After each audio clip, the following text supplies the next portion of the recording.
When it comes to getting around in Thailand, there are many different ways to do it. You can grab a tuk-tuk, you can hail down a taxi, or you can rent a car. In this video, I'll show you what worked best for us, and you'll get to see a bit of the countryside. Let's start out by talking about how to get to your hotel from the airport. Once you get your bags, look to the right side of baggage claim, and look for the AOT limousine kiosk. Once I gave them the hotel address, they quoted me $37 for the cheapest type of car. It was very comfortable, about the size of a RAV4. I speak a tiny bit of Thai, and my driver speaks a tiny bit of English, so we had a pretty good conversation on the way to the hotel. Now keep in mind, the airport is pretty far, so it'll probably take you about an hour if you're staying in that sort of downtown area. As soon as you leave the airport, the heat and humidity will just knock you over, so don't be shy about asking for the AC to be turned up. Tipping is always appreciated, of course, so if you are happy with the service, consider giving 100 baht or more, depending on how many bags you had.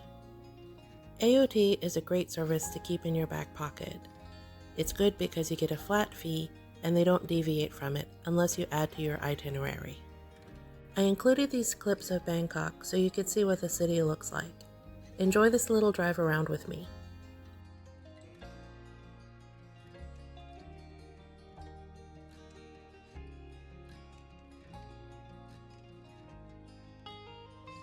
One thing you'll notice as you drive around in Thailand are these little spirit houses.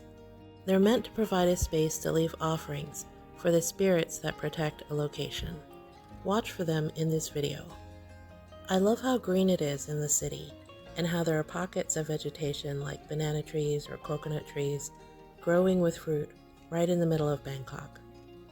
Here's a shot of the infamous Bangkok city traffic. It's really bad, even on the weekends, so try not to make dinner reservations unless you absolutely have to. One thing I did when choosing a hotel was I researched what I wanted to do first, and then I chose a hotel which was very centrally located to it. If you can just leave your hotel and walk to your destination, that's always going to be your best bet. Now, one thing I knew I wanted to do was go to the beach, so we were lucky enough to have a friend of the family book a car and driver for us.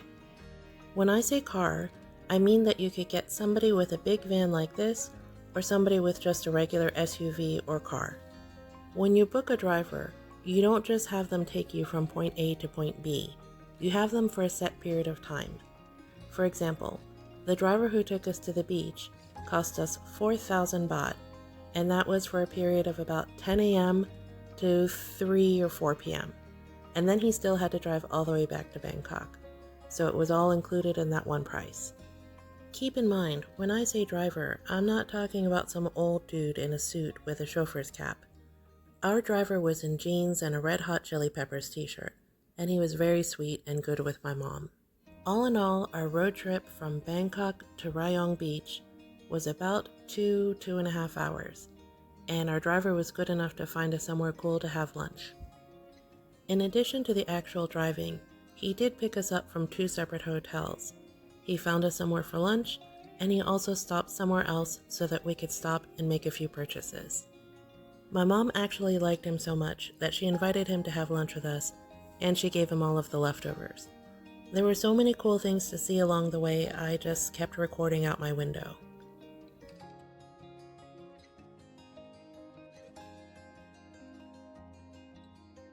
Here's a rest stop where he pulled over so I could get some snacks.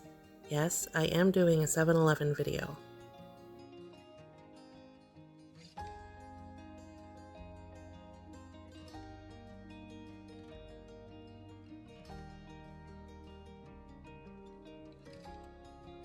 After that, we were back on the road and headed to the beach. The Thai beaches are pretty far from the city, so you will need to book a driver for at least a few hours. If you want to stop along the way, just make sure you research and try to write down any addresses. That'll be helpful for the driver as he figures out your best route. Since we were on our way to the beach, we knew that we wanted to have a nice seafood lunch, so our driver did a really good job of finding us a restaurant right on the water. Just look at how pretty this is, right on the sand with a huge menu full of all kinds of seafood. We were there on a weekday just past the lunch rush, so that's probably why it's so empty. So here are some pictures of what we had. This is sautéed pak bong, or water spinach.